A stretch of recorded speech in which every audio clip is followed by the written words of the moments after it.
Откакто има детски стаи, всички деца по света знаят, че в гардеробчетата им ги дебнат таласъми. Но това, което не знаят, е, че таласъмите не винаги са били толкова страшни.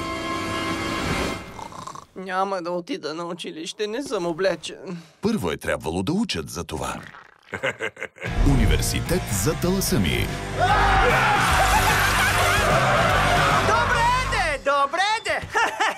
Много смешно, Саливан! Много си шик, Вазовски! Като искаш да направиш номер, поне опитай да има и малко мисъл! Какво? Какво става? Нищо не разбирам! Курсът започва през лятото на 2013 в кината. Обичам да уча.